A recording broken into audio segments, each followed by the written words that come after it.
Buenas tardes, bienvenidos a todos a este nuevo seminario internacional con expertos también locales. Es un gusto que estén hoy con nosotros. Antes de comenzar y presentar a nuestros invitados, queremos aprovechar para comentarles muchas de las cuestiones que venimos trabajando desde hace un tiempo, ¿no? Antes que nada, dar los agradecimientos, agradecer a nuestra universidad, a la Universidad Nacional de 3 de Febrero, que es la que nos apoya y siempre nos deja hacer y seguir con nuevos proyectos, al CEAT, a toda la comisión directiva, al presidente y demás integrantes del CEAT, que desde hace 13 años venimos trabajando en conjunto y podemos hacer nuevos proyectos. Hace muchos años que venimos trabajando, empezamos con una diplomatura, una tecnicatura virtual.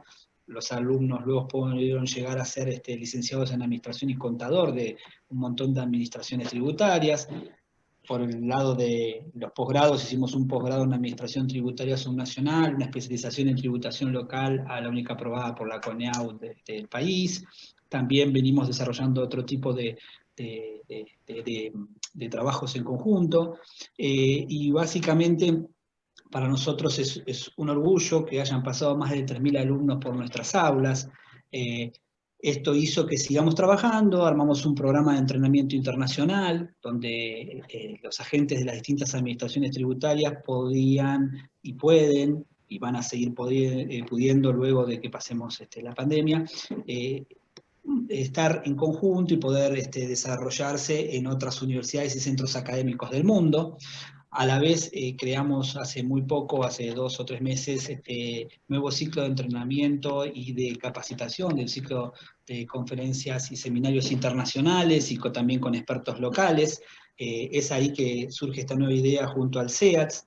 También se fueron adhiriendo y bueno, el Consejo de Ciencias Económicas, el Colegio de Abogados, la AEFIP, la Asociación de Empleados de la AFIP, distintos actores que siempre nos apoyan. Y bueno, queremos hacer mención hoy a las jurisdicciones que nos acompañan. Tenemos a ATM de Mendoza, a la JIP, ARBA, ATER de Entre Ríos, ART de Río Negro, a Neuquén, AREF de Tierra del Fuego, la ATP de Chaco, la DGR de Córdoba, la Comisión Arbitral de Impuestos, API de Santa Fe, la DGR de San Juan, la DGR de Tucumán, los municipios de San Isidro, Vicente López, 3 de Febrero, Villa Gobernador Galvez, Rosario, Tigre, Río Cuarto, Paraná, Balcarce, San Fernando, Villa María, Almirante Brown, General Baigorria, Pilar, Esteban Echeverría, La Matanza, San Miguel, Tandil, la ciudad de Mendoza, Maipú, Godoy Cruz, entre otros. Así que bueno, es un gusto para nosotros. Ustedes saben que en los 2 anteriores seminarios tuvimos la presencia de expertos. Tuvimos a Ignacio Corral Guadano, que es el director de Estudios Fiscales de España, del Instituto de Estudios Fiscales de España. Tuvimos en junio al doctor Paolo Parra Saiani de la Universidad de Génova de Italia. Tuvimos también al doctor Darío González del CIAT. Y ahora, en julio, tenemos al doctor Agustín Lódola, que es el subsecretario de Coordinación Tributaria Federal del Ministerio de Economía de la Nación Argentina. Y también nos va a acompañar un amigo, además, que es David Chagoya García. Él es licenciado en Economía por el Instituto Politécnico Nacional en México, donde obtuvo el mejor promedio en su generación. Es graduado con honores en la Maestría de Desarrollo Regional por el Centro de Estudios Socioeconómicos de la Universidad Autónoma de Coahuila. Forma parte del Padrón de Posgrado de Excelencia Académica de México. Acá en Argentina trabajó en la Dirección de Estudios de la Seguridad Social en el ANSES. Fue secretario de Crédito Público en la provincia de Tierra del Fuego, Antártida e Islas del Atlántico Sur. Fue representante ante la Comisión Federal de Impuestos. Fue miembro del Comité Ejecutivo del Consejo Federal de Responsabilidad Fiscal. Actualmente es asesor de la Subsecretaría de Coordinación Tributaria Federal en el Ministerio de Economía. Y además también nos está acompañando Carlos Rubinstein, el doctor Rubinstein, que ustedes ya lo conocen, ha estado en las anteriores emisiones también, que pertenece al CIAT, es el director de Relaciones Internacionales, director del posgrado. A la vez quería contarles un poco también el currículum del licenciado Agustín Lódola, que es el subsecretario de Coordinación Tributaria Federal del Ministerio de Economía. Agustín nació en Lincoln, provincia de Buenos Aires, se graduó de licenciado en Economía en la Universidad Nacional de La Plata, Completó sus estudios de posgrado en Economía en la Universidad de Itela y en Macroeconomía en la Universidad de La Plata. Es profesor titular de la Facultad de Ciencias Económicas de la Universidad de La Plata, dicta clases en la maestría en Finanzas Públicas, en la maestría en Derecho y Economía, dicta clases también en la especialización en Gestión Pública de La Plata, en la especialización en Administración Financiera de la Universidad de La Plata, en la maestría en Derecho y Economía de la UBA y la especialización en Tributación de la Universidad de Salta. Anteriormente fue coordinador del Censo Nacional Agropecuario 2018 del INDEX, asesor de la Secretaría de Política Económica en el Ministerio de Economía de la Nación. En la provincia de Buenos Aires fue subsecretario de Coordinación Económica, representante ante la Comisión Federal de Impuestos, director provincial de Política Tributaria, asesor del directorio del Banco Provincia, director de Estudios Económicos, realizó diferentes trabajos de consultoría para el Banco Mundial, el BID, el FAO, la CEPAL, ha realizado artículos y libros sobre finanzas y mediación de la economía, medición de la economía. Digamos, son gente muy, muy especializada y tenemos el gusto hoy de tenerlos con nosotros. Así que, bueno, muchas gracias a ellos por estar hoy presentes. Quiero agradecer también al secretario de Política Tributaria de la Nación, el doctor Roberto Arias, quien fue muy gentil y hizo que esta propuesta para que estén hoy prosperara. Así que gracias a todos. Bueno, vamos ahora sí a escucharlo a Agustín. Bueno, muchas gracias, Gabriel. Para mí es un enorme placer. Muchas gracias a la UNTREF, al SEAT por la invitación. La verdad que es un enorme placer. Espero estar a la altura de este público tan distinguido que tenemos, porque por lo que veo son de fase 1, fase 2, fase 3, fase 4 y fase 5, así que están distribuidos en todo el territorio. Voy a hablar de impuestos y de nuestro querido sistema tributario federal. Y bueno, quiero aprovechar esta oportunidad para salir, no creo que pueda hacerlo del todo, de esta difícil coyuntura y tratar de volcar un poco mis 25 años de experiencia paralela como profesor universitario y funcionario de la administración pública al respecto. Creo que siempre es necesario tener una mirada larga, y eso es lo que voy a intentar en esta presentación, pero hoy creo que es más saludable, ustedes sabrán entender, que nunca. Pido disculpas de entrada porque voy a tratar un conjunto de temas, tal vez no lo suficientemente hilvanados, organizados como a mí me hubiese gustado. Les juro que hice un intento, pero no sé si quedó bien, y por eso voy a anticipar una hipótesis al respecto para que un poco sirva como eje de lo que quiero transmitir. Tengo para mí que el tema tributario está bastante sobreestimado en Argentina. No hace falta más que ver los últimos meses, cualquier diario económico tiene una columna, una nota, algo de las expectativas sobre que tal cambio de impuesto va a tener tal consecuencia favorable para Argentina, y parece ser que todo pende de una reforma tributaria. Por momento observo que somos un poco ambiciosos y no muy considerados con nuestro contexto. Y yo veo al sistema tributario más como consecuencia que como causa. Esa es una cosa que voy a tratar de desarrollar bastante.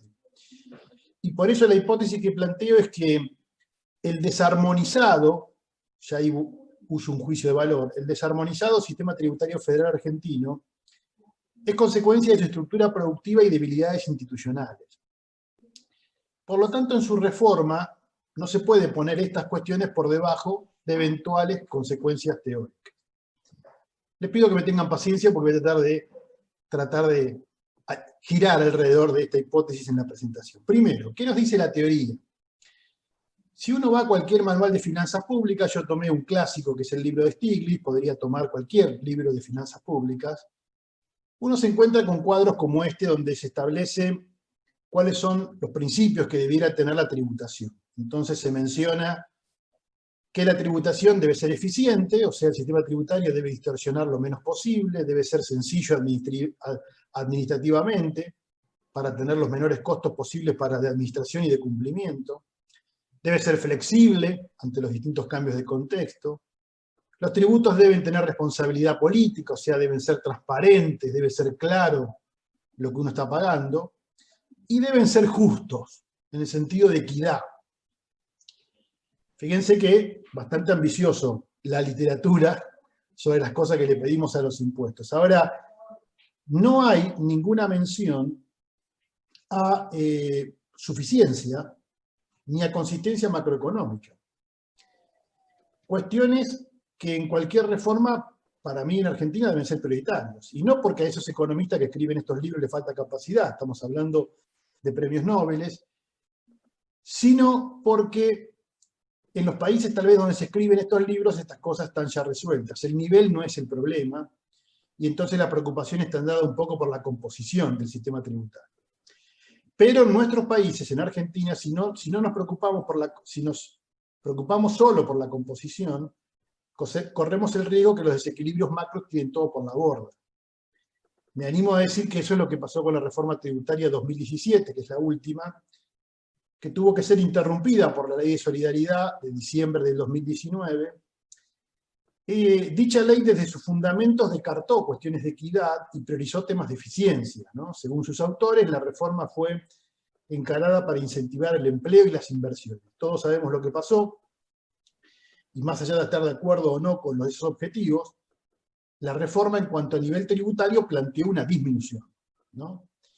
Y las consecuencias son conocidas y está relatada por sus propios protagonistas. En una nota de opinión de Federico Sturzenegger, que es el expresidente del Banco Central, critica esta reforma y dice que no es casualidad que cuando esta reforma se aprobó y empezó a entrar y entró en vigencia, quise decir, se interrumpió el financiamiento de Argentina, porque claramente en un país que se estaba endeudando, un país con muchas necesidades, que se le dio como señal que el sendero de crecimiento de recursos iba a ser para abajo, la verdad que no fue una señal muy consistente. Entonces, cuando yo digo que el sistema tributario en su aspecto micro está sobreestimado, lo que quiero decir es en términos relativos, hay cosas que están subestimadas, y esta es una de ellas, ¿no? Las consecuencias macroeconómicas. Entonces, creo necesario ir a otro, digamos, para pensar esto, ir a otro marco. Para eso voy a proponer un enfoque bien específico para Argentina y que utilizo desde hace muchos años en todos los cursos de finanzas públicas que me toca dar. Yo digo que principalmente hay que tener 4 elementos de contexto para pensar los problemas y también las reformas tributarias. La globalización, el federalismo, las debilidades institucionales y la heterogeneidad estructural. Déjenme empezar por la globalización, podría empezar por otra.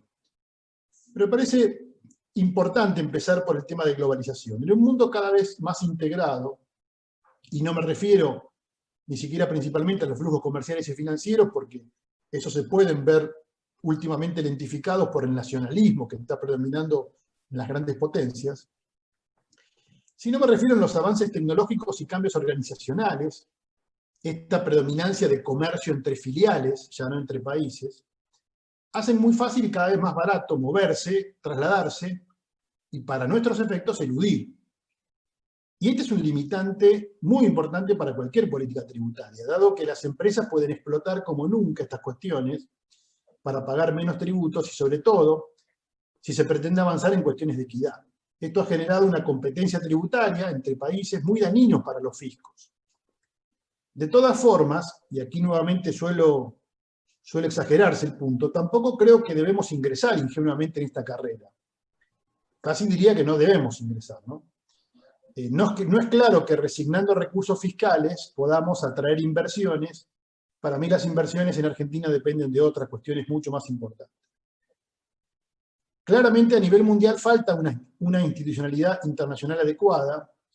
Por ahora los acuerdos de doble imposición y el trabajo liderado por la OECD respecto a los BEPS han hecho algunos avances, pero claramente insuficientes, ¿no? Como lo dice la comisión que se llama Comisión Independiente para la Reforma de la Fiscalidad Corporativa Internacional, ICRICT, por sus siglas en inglés, que lidera el exdirector de la CEPAL, Ocampo, y que integran personajes como Piketty y Stiglitz. El problema es la unidad contribuyente. En contra de los altos niveles de integración internacional alcanzados, el sistema tributario internacional de las empresas se sigue basando en el criterio de entidad jurídica independiente. Cada empresa paga en su país. Esto genera problemas contables y tributarios importantes, ya que cuando dos empresas de un mismo grupo transan entre sí, el precio al cual valoran ese intercambio, que se conoce como precio de transferencia, puede ser muy diferente del que caracteriza una transacción entre empresas no relacionadas. Lo que propone esta comisión es que cada empresa debe pagar conjuntamente sus tributos y luego, mediante acuerdos entre países, distribuirse la recaudación por algún criterio objetivo. Fíjense que esto nos hace acordar en que es como que el mundo necesitaría un convenio multilateral mundial. Digamos, el convenio multilateral es lo que en Argentina las provincias desde hace décadas han avanzado para distribuirse la base imponible del impuesto a los ingresos brutos. Entonces, acá da lugar para hablar un poquito de federalismo, ¿no? Y es aquí donde paso un poco a hablar del tema federal, que de acuerdo a nuestro artículo 1 de la Constitución, somos un país federal. Las cuestiones federales me parecen muy importantes ponerlas en primer orden, porque el federalismo se relaciona con lo que yo creo, y lo voy a desarrollar más adelante, un verdadero problema argentino, que es su desequilibrio geográfico.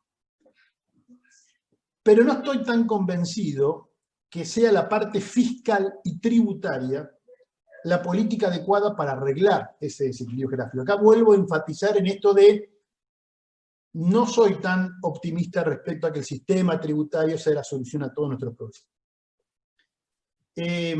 Cuando se piensa en federalismo, siempre aparece el debate casi como único de la coparticipación. Bueno, creo que el postergado acuerdo sobre una nueva ley de coparticipación no debe generar parálisis en otros aspectos. Y ahí propongo hablar de algunas cuestiones federales, como la cuestión de qué pensamos y qué entendemos por federalismo, una discusión que la voy a plantear en términos de igualdad versus descentralización. ¿Qué pensamos respecto al financiamiento de la seguridad social, que es un tema federal y que también debemos definir? Y en cosas como que sí podemos avanzar muchísimo, que es la armonización tributaria. Esa diagonal que nos permite a los fiscos simplificar la vida a los contribuyentes, simplificar los procedimientos, para ir a favor del cumplimiento. O sea, recaudar más sin subir las alícuotas legales, que es un gran desafío que tenemos. Y ahí se nos cuela en la discusión el maldito ingresos brutos, que bueno, es uno de los impuestos más criticados, pero voy a tratar de ponerlo un poco en contexto. Yo veo el desequilibrio geográfico, que me parece importante, el tema del federalismo, como una parte de un tema más importante que es la heterogeneidad productiva. Y ahí me voy al tercer bloque, que es de la estructura económica heterogénea. Veo en nuestra estructura productiva el origen de muchos de nuestros problemas, incluso los fiscales, ¿no? Lo estoy poniendo como causa. Y acá aparecen temas muy idiosincráticos a nuestro país y que creo que están en el fondo de muchas cuestiones tributarias, las cuales tengo para mí que son consecuencia, vuelvo a repetir, y no causa del problema. La informalidad, la inflación, el déficit fiscal son consecuencias del desequilibrio sectorial y desequilibrio geográfico. Cuando uno plantea este tema de la estructura aparecen preguntas de tipo, bueno, pero ¿somos los únicos que nos pasa esto? ¿Somos los únicos que tenemos esta heterogeneidad como país? Bueno, no somos los únicos. Pero acá viene una cosa que se adhiere a lo anterior y que le da justamente su dimensión. El problema es que no estamos conformes con esta estructura productiva. Para resumirlo, seguramente mal, tenemos una pretensión industrialista. No está porque estamos a favor de una mayor igualdad, de una mayor calidad del trabajo, junto con un consumo bastante sofisticado. Nuestras clases altas tienen esto que en el siglo XIX tenían la vaca atada, ¿no? Viajaban con la vaca atada. Bueno, es un poco esto, ¿no? Ahí está el problema. Estructura productiva heterogénea que no nos conforma. Y esto son cuestiones culturales, ¿no? Entonces, las cuestiones culturales de este consumo sofisticado que le da un poco lugar a esta cuestión de la heterogeneidad productiva, Nos lleva a la cuarta parte que quiero hablar, que es las debilidades institucionales. O sea, la cultura nos introduce en el tema de nuestro marco institucional. Y yo digo que tenemos debilidades institucionales, ¿no? En el mundo académico, hoy en día se le da mucha importancia a los aspectos institucionales, están muy en boga, según la cual, a la manera del exitoso libro, por ejemplo, de Asimov y Robinson, que el problema de crecimiento de los países está en las instituciones, ¿no? Yo estoy de acuerdo en la importancia de las instituciones, ya mencioné el tema de los factores culturales, aunque no tanto como para afirmar que son más importantes que las cuestiones estructurales. Yo creo que ahí tenemos las dos en un mismo nivel. Y dentro de nuestras debilidades institucionales, perdón que ahí pasé de largo, dentro de nuestras debilidades institucionales quiero marcar una importante que es nuestra administración tributaria.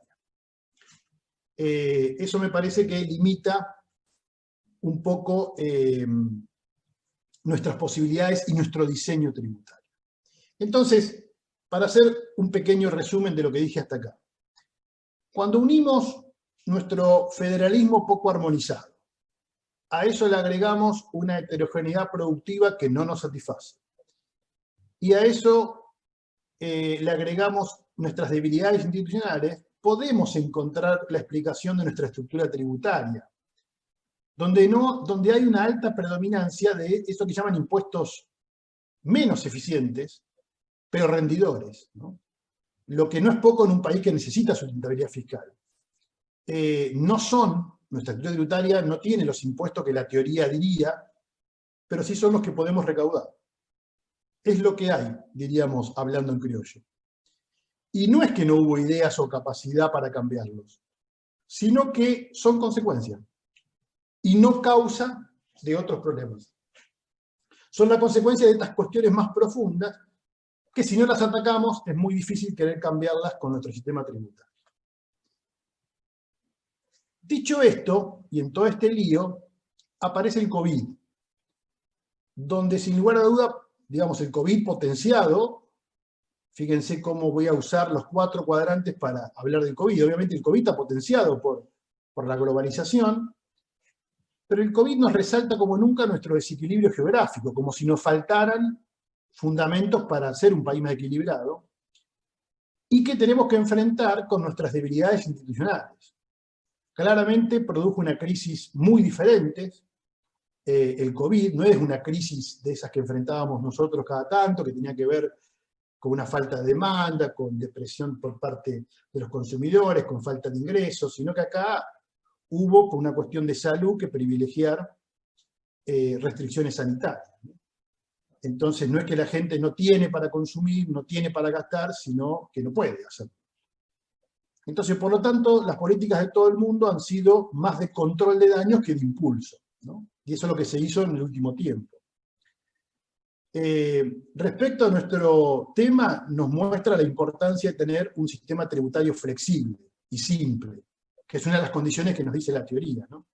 Cuanto más flexible, menos hubo que hacer desde lo tributario. De hecho, en la mayoría de los países desarrollados no hubo, ante el COVID, muchos cambios de política tributaria. Sí lo que hubo es eliminar rigideces del sistema tributario que tienen más que ver con la administración. Correr vencimientos, postergarlo, eliminar mínimos. O sea, lo podemos resumir con esto de eliminar rigideces. Pero un sistema flexible se adapta, porque la gente no produce, no vende, no paga impuestos. Y la política tributaria, cuando hubo, fue muy selectiva, porque también el COVID lo que resaltó es la necesidad de esta acción colectiva que es el Estado, ¿no? Que tantas veces criticamos, pero ahora lo revalorizamos. Y claramente para tener Estado necesitamos recaudar, por lo tanto tampoco era cuestión de perder todos los recursos tributarios. ¿Qué nos depara el futuro con este tema del COVID? Es muy incierto, pero claramente todos hablan de una nueva normalidad, con grandes cambios en las formas de trabajar, de producir, de consumir, de pagar. Y sin lugar a duda que algo positivo que generó es que ha acelerado los procesos no presenciales y virtuales, que son un ahorro de costo importante, y los contribuyentes a pagar por medios electrónicos, que sabemos que son mucho mejores para las administraciones tributarias porque son más formales. Así que sin duda que esto es un camino a potenciar y este es un cambio que sin lugar a duda llegó para quedarse. Ahora, introducido un poco el esquema general, en estos minutos que me quedan, voy a tratar de desarrollar un poquito cada uno. Voy a hablar un poquito de la estructura productiva y esta relación de causa y efecto. Déjenme presentarles este esquema, que es una cuestión que a mí me ayuda, digamos, a mí me ayuda a pensar un poco el problema. Nuestra estructura productiva heterogénea con un sector oferente de divisas que no alcanza para las demandas que realizan los otros sectores. Entonces eso es la restricción externa, que es la falta de dólares que siempre tenemos, ¿no? Y es la restricción que siempre se nos impone a nuestro crecimiento. Eso genera un crecimiento insuficiente, y un crecimiento insuficiente lo que genera es un mercado laboral que no alcanza a dar todos los empleos que necesitaríamos. Entonces hay un mercado laboral segmentado, hay un mercado laboral informal, hay un mercado laboral que necesita de un Estado que pueda asistirlo porque el crecimiento es insuficiente. Nuestra base imponible, obviamente en este mercado segmentado, nuestras bases imponibles se reducen, y los diseños tributarios, si no tienen en cuenta esto, profundizan la segmentación. O sea, queremos resolver la informalidad y la evasión como si solo fuera un tema de elección, que con los incentivos adecuados se arregla. El problema de la informalidad es un problema estructural. O sea, en parte hay un tema de decisión de si evado o no evado, pero en otra parte hay una economía que está fuera, ¿no? Un tercer sector, algo que está fuera y es estructural. Combatir eso requiere de un trabajo mucho más profundo.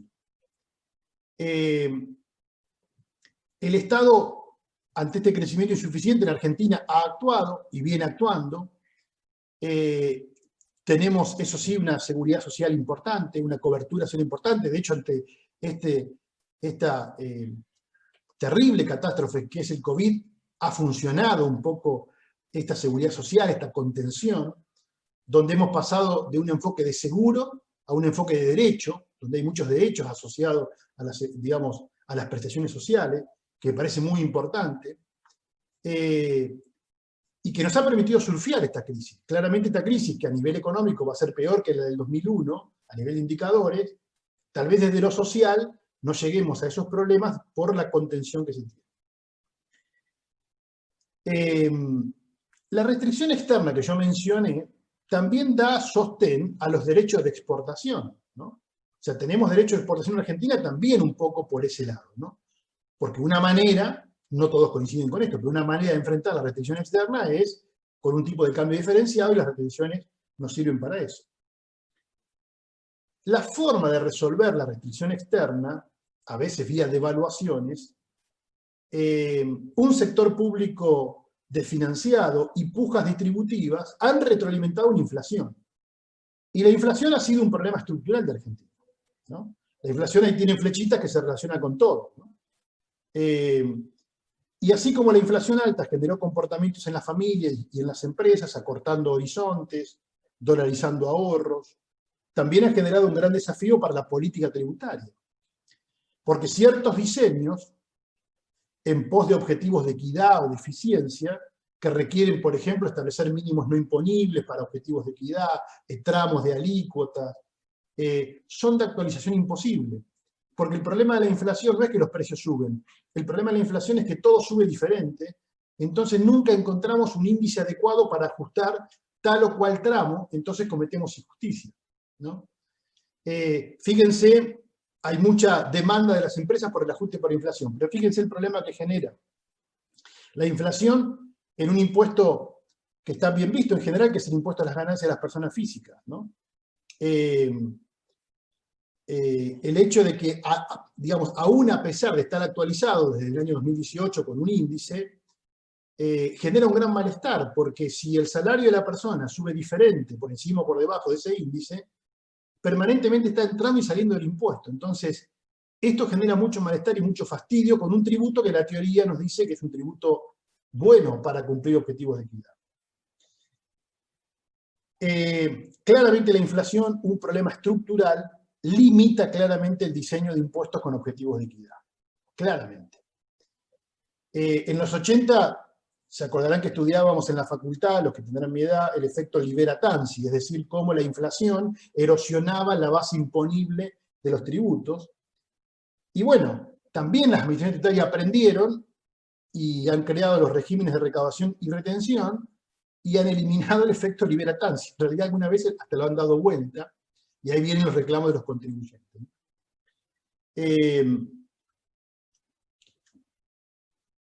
La inflación limita mucho el diseño. Por ejemplo, para gravar las ganancias de capital por venta de inmuebles, tiro solamente un ejemplo, es claro que es superior un impuesto que grave la diferencia entre el valor de compra y el valor de venta. Eso sería lo ideal. Ahora, en una economía con una inflación como la nuestra, eso no es posible. No hay manera de actualizar algo que se compró hace 20 años. Y por lo tanto puede ser mejor un tributo que grave al valor transado, como el ITI. O sea, fíjense cómo la inflación termina generando que el impuesto tenga que diseñarse de otra manera. Tal vez no tan óptima como diría la teoría, pero es la forma de recaudar algo de ese tributo. Con todo esto, son pistas como para fundamentar por qué el tema de la relación de causalidad entre sistema tributario y estructura productiva, ¿no? Dentro de las debilidades institucionales, yo cito mucho el tema este de nuestra deficiencia para recaudar. Un poco para justificar mi presencia en esta charla hice algunos cálculos propios, porque lamentablemente no hay tantos datos. Y fíjense que cuando uno combina datos de cuentas nacionales con los datos de los anuarios AFIP, observa cuál es la eficiencia recaudatoria del impuesto a las ganancias. No hay datos actualizados de esto. Así que yo hice un cálculo muy sencillo que fue tomar base imponible de cuentas nacionales para calcular como un teórico versus lo que la empresa declara a la AFIP. Y la AFIP, fíjense que el indicador de eficiencia, que lo tienen ahí en las barritas, fue aumentando desde 15%, o actualmente 34%, pero es muy bajo. O sea, estamos recaudando solamente el 34% del potencial. Ahí tenemos un tema, ¿no? Después esto lo podemos ver por rama de actividad, esto lo paso. Fíjense en IVA. En IVA también pasa lo mismo. Con una metodología similar, calculé lo que se llama la eficiencia C, que es un poco lo mismo que dije antes. Calcular un valor teórico y compararlo con el que realmente recauda la AFIP. Y fíjense con amarillo acá abajo, la eficiencia de recaudación del impuesto del IVA es 38%. O sea, fíjense cómo el indicador es muy bajo. 38% del teórico. ¿Y qué pasa con las administraciones tributarias provinciales? Bueno, un indicador muy sencillo de recaudación de ingresos brutos, este es un indicador relativo que armé con datos nuevamente de cuentas nacionales para el año 2004, porque Cuentas Nacionales desagregó el Producto Bruto Interno para cada provincia. De ahí, con algunas adaptaciones, surge un valor teórico a recaudar de ingresos brutos en cada provincia, lo comparé con lo que verdaderamente recaudan las provincias, y este da un indicador relativo. Fíjense que hay provincias, como Tucumán, Misiones, que están en la punta, recaudan mucho más que el promedio, y hay, o sea, que tienen un indicador de 198, por ejemplo, y en la otra punta hay provincias que tienen un indicador de 57, 62, 68. O sea, no quiero buscar el culpable, lo que quiero mostrar es que nuestra debilidad institucional para recaudar está presente a lo ancho y a lo alto del país. Por lo tanto, nuestras debilidades para recaudar explican también nuestra estructura tributaria, porque la misma está basada en impuestos que la teoría critica, que no son los mejores, pero son los que podemos recaudar. Son los más fáciles de recaudar. O sea, ¿por qué tenemos derechos de exportación, débitos y créditos, ingresos brutos? Bueno, porque son impuestos que hemos aprendido a recaudar. Son más fáciles para recaudar, son difíciles para evadir, porque ya a esta altura su pago casi no depende de la voluntad del contribuyente, ¿no? Fíjense que en los 3 tributos, incorpórenle ingresos brutos los regímenes, en los 3 tributos ya se recauda sin ir a la ventanilla a pagar. ¿Y eso por qué tenemos este tributo? Bueno, porque nuestra debilidad para recaudar hizo que estos sean los tributos que podamos hacer. Sobre federalismo, un punto quiero hacer. Sigo recorriendo los 4 lugares. Ya estoy terminando, no sé, Gabriel, si me fui mucho de tema, pero de los tiempos. Pero sobre el federalismo. No, está perfecto, es muy interesante, Agustín. Seguí tranquilo que nos gusta. Bien. Esto ya lo hablé mucho con David, así que ya lo escuché varias veces, David, pobre que está. Sobre federalismo. Yo digo, el tema federal, la cuestión más importante tiene que ver con nuestro desequilibrio territorial. ¿no? Fíjense cualquier indicador que uno tome. Yo acá tomé 4, pero un solo indicador. Porcentaje de personas con educación secundaria. Cava, 91%. Santiago del Estero, 56%. Bueno, cualquier indicador que tome uno de Argentina ve contrastes enormes. Porcentaje, por ejemplo, tiene ahí de servicios básicos satisfactorios. Bueno, Cava, 98%. Misiones, 18%. Bueno, cualquier indicador que uno tome indica este contraste geográfico que tenemos en el país. Y sin lugar a dudas, el que más me gusta a mí es esto del crecimiento, son las migraciones poblacionales. Porque sin lugar a duda, las migraciones son un indicador muy interesante del inconformismo de las personas con su territorio, ¿no? Entonces fíjense que en los últimos años, esto no es histórico, nosotros hemos estudiado historia de las migraciones, pero esto es el último Censo Nacional de Población y Vivienda. Fíjense cómo acá tienen ordenadas las provincias desde las que más crecieron en los últimos años a las que menos crecieron poblacionalmente, y el crecimiento poblacional está dividido en los dos componentes. Una población crece porque crece vegetativamente, los nacimientos son mayores que las defunciones, o también crece por migraciones, ¿no? Bueno, fíjense que Santa Cruz, Tierra del Fuego, Chubut, Río Negro, San Luis, arriba son las provincias que más han crecido poblacionalmente.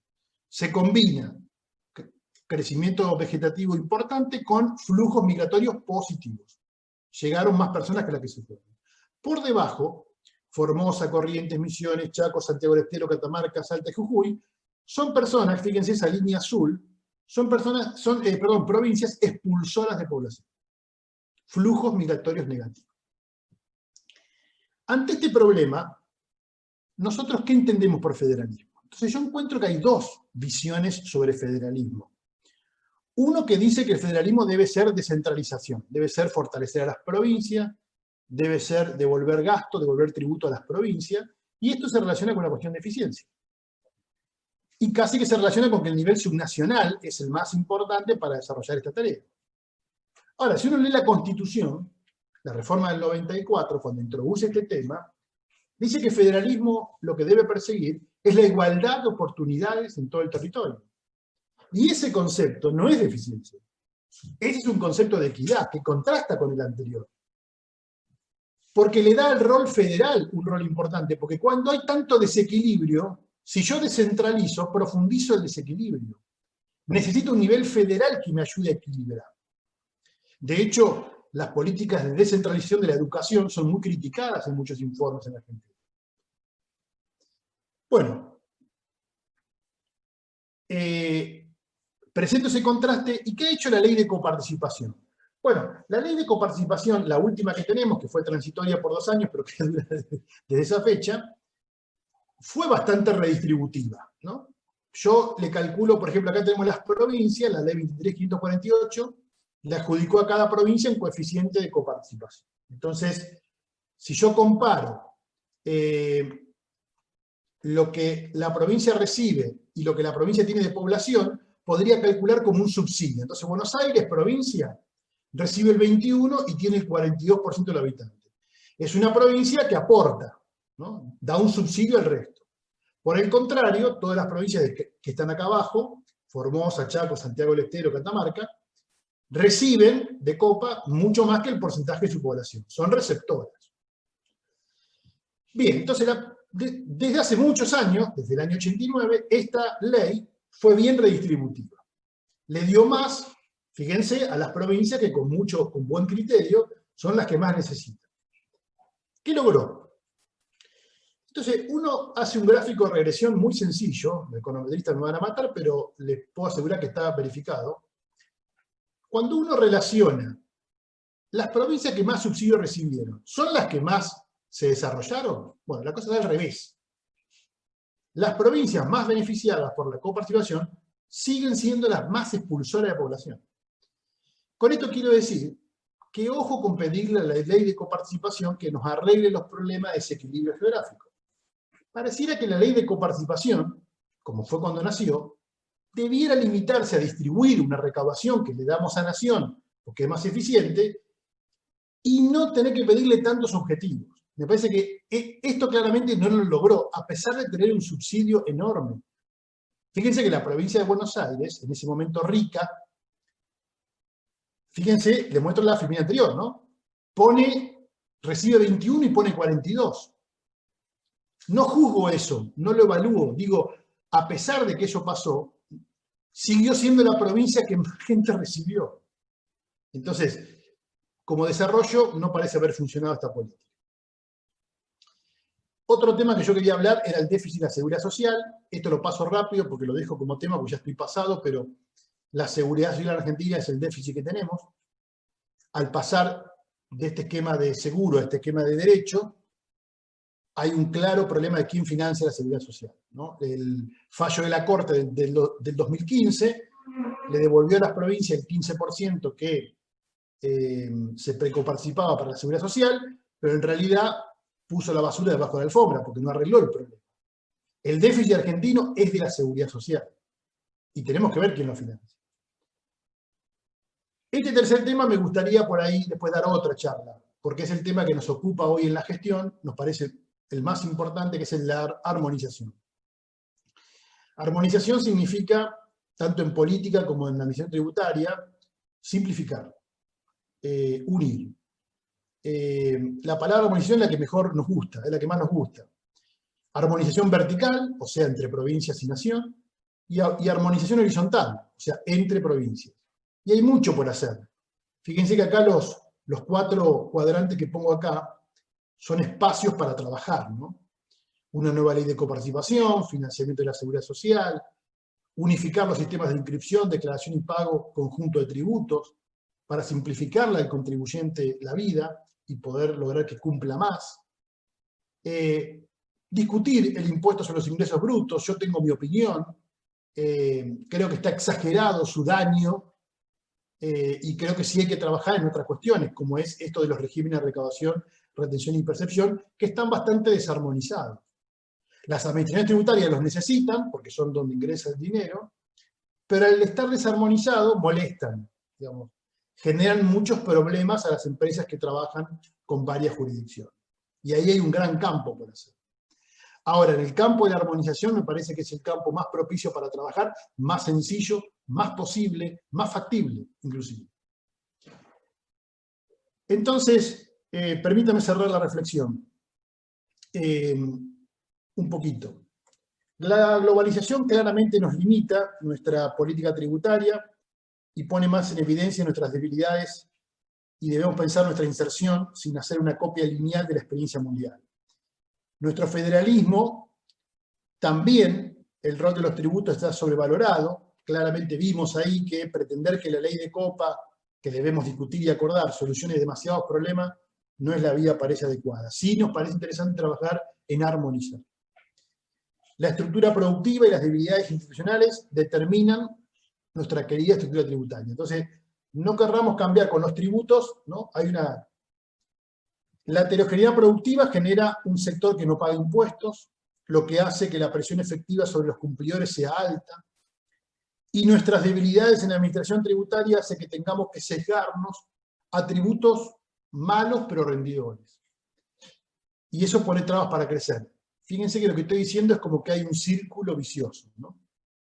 Bueno, para romper este círculo hay que tener una relación de causalidad, porque es como la gallina o el huevo, ¿no? Bueno, ¿qué es lo que digo? Una opinión. Bajemos las expectativas respecto a los objetivos de la tributación federal, concentrémonos en que cumplan objetivos menos ambiciosos, pero más sustanciales para el largo plazo.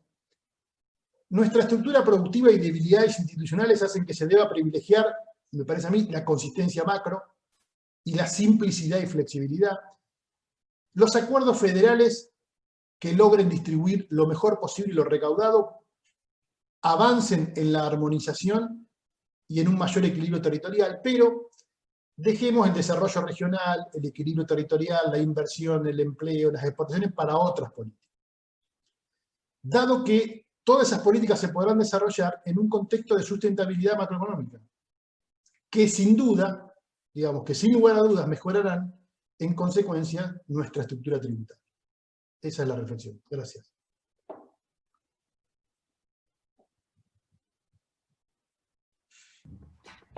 Gracias, Agustín. Fuiste muy claro con toda la charla que diste. Creo que realmente es como vos decís. No sé si, Carlos, vos querés agregar alguna otra cosa. Me pareció muy interesante como un gran disparador para la futura reforma tributaria que vemos que se viene, y muy importante sobre todo para las subnacionales, para que vayan evaluando cómo equilibran sus finanzas en base a una armonización, tanto vertical como horizontal, pero que sea una armonización y tal como dijo Agustín, haya un criterio no de selectividad, sino de que nos podamos llegar a distribuir lo que realmente podamos llegar a tener y justamente bajar nuestro nivel de ansiedad en que esperemos que en la recaudación esté sola la solución de nuestros problemas económicos. Excelente, Agustín, y muchas gracias. Bueno, entonces Gracias. realmente quedamos muy conformes con todo y bueno, a nuestros alumnos y a nuestros agentes tributarios del SEAD los vamos a ver seguramente el mes próximo en el próximo seminario, que vamos a adelantarle que vamos a estar en comunicación con China para ver un poco sus costumbres, la cultura, el sistema tributario que tienen en China y un poco cómo se encuentran trabajando, además de otras opciones que ya te vamos a comentar llegado el momento. Así que vayan inscribiéndose. Agradecemos nuevamente la participación de David Chagoya García, de Agustín Lódola. Así que nos veremos próximamente en el próximo encuentro. Muchas gracias a todos por participar y que tengan muy buenas tardes. Muchas gracias a ustedes por la invitación. Gracias. Suerte. Nos vemos. Gracias. Gracias a ambos.